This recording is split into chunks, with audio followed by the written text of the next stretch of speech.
Baru-baru ini kita telah pun dikejutkan dengan berita tragik tentang pendaki Brazil yang telah pun terjatuh sewaktu mendaki Gunung Rinjani di Lombok, Indonesia. Dan yang membuatkannya lagi sedih, pendaki tersebut setelah dia jatuh, dia sempatlah bertahan selama 4 hari. Tapi disebabkan dia punya lokasi yang dahsyat, yang bahaya dan cuaca pula buruk, pasukan SAR Search and Rescue hanya sempat sampailah pada hari yang keempat. Dan apabila waktu mereka dah sampai tu, mangsa telah pun meninggal dunia. Daripada tragedi ini, pernah tak korang fikir berapa sebenarnya kos SAR ini? So jom Daus tolong kirakan. First kali kita akan kiralah kos yang paling besar sekali, iaitu helikopter SAR. Heli ni kita bukan macam isi minyak motor lah. Jadi untuk sejam saja helikopter ini terbang, maka kos dia boleh mencapai RM12,000 setiap jam. Sebabnya kos ini termasuklah seperti minyak helikopter, maintenance engine, insurans helikopter, gaji pilot dan kos risiko tinggilah bila terbang di kawasan gunung dan juga cuaca yang buruk. Dan dalam kes pendaki Brazil ini, helikopter ini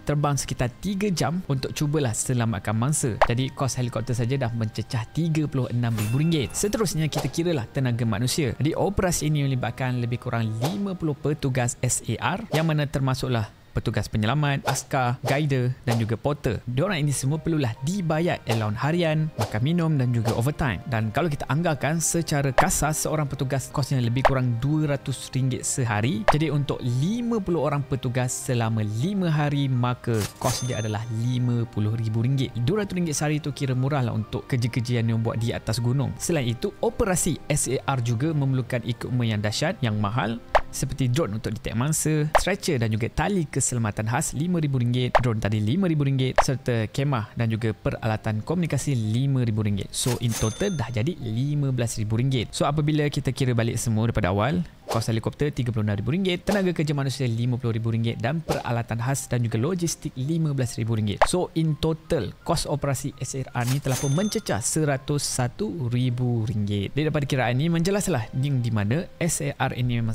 sangat mahal, sebab benda ini melibatkan kepakaran khas, bukan semua orang pandai cari orang. Dan yang paling penting adalah risiko yang sangat tinggi lah bila kita makin ramai kat atas tu kan. Jadi walaupun bagaimanapun, kita tahu yang mana nyawa manusia ini tidak boleh dinilai dengan duit. So sebelum korang membuat apa-apa aktiviti outdoor, pastikan korang dah betul-betul bersedia daripada segi fizikal, sihat ke tak, and then mental, sanggup ke tak nak lawan, nak fight kan, kepenatan nanti, dan juga peralatan yang cukup. Kurang daripada salah satu ni memang korang memang tak ada luck lah. Dan nak tambah sikit, sentiasa alert lah dengan cuaca. Yang cuaca ni kita tak boleh kawal, so alert je lah. Jadi guys, itu saja daripada Daus kali ini. Jangan lupa tekan like video ni, komen pendapat korang tentang apa yang sedang berlaku di Gunung Rinjani ini, dan follow Daus supaya kita boleh kira macam-macam lagi pada masa depan. Jumpa lagi korang pada video akan datang. Ciao.